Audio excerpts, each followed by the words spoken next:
Alright, so what we've got here is this, if Matt points politely, this is the underpurlin prop. No, the original one, the under one. Yep. And then on each side we've got an acro, which is on the far side.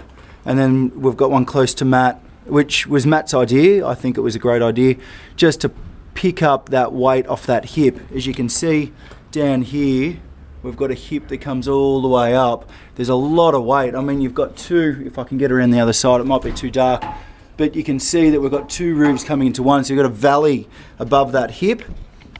We need to make sure that we've got that supported really well, because there's no underpurlin on the other side. There's no prop on the other side. So this one here on this corner is taking all of that weight basically from both roofs in that valley, not in a hip. From here we can undo that underpurlin prop. We can pull that out, cut it out.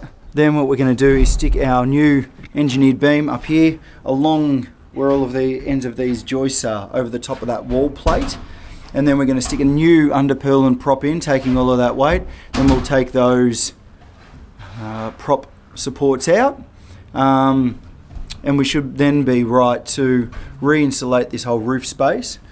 Once we've got the underpurlin prop back in and the beams installed and we've checked everything out, make sure that everything's supported, and we will just reinforce everything, put some joist hangers, some soldiers along the new beam, and then from there we'll go under the floor and fix that bearer that's broken.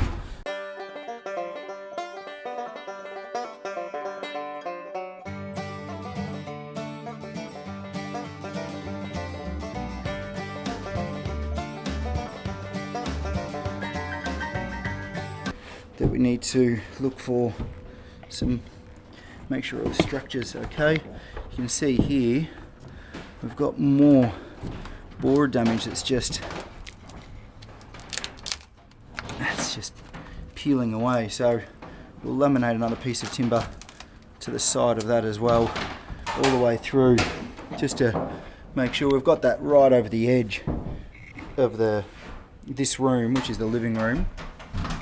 So we need to run something on that just because it's picking up the edge of the plaster sheet, plus also the cornice.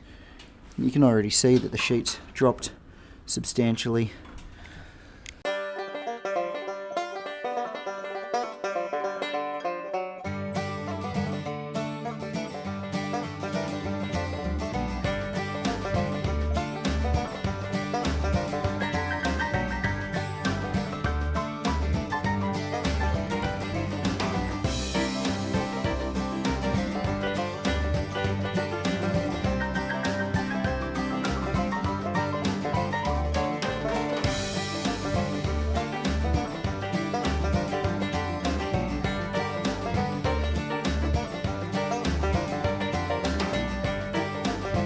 What we're doing now is we're positioning the beam.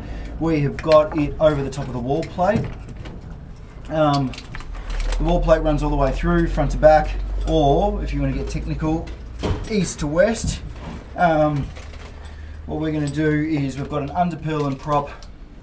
Here you can see that we've got a gap underneath between our beam and our joists.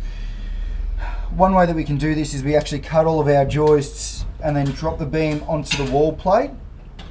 I'm a bit afraid to do that at this time due to the fact that we still have to lift up the entire wall because of the bearer underneath.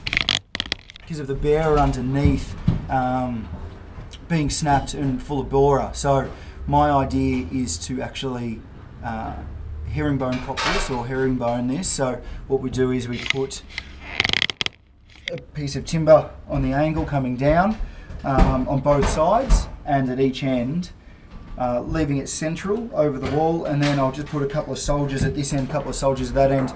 So what that does is it frees up the center of the beam where we've got this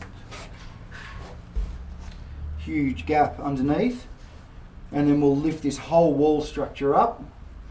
Here we can also get our underpurlin prop going straight to our beam as well. We just have to make sure that we stop any roll so no roll can happen. So even more reason that we get those herringbone cuts done straight away.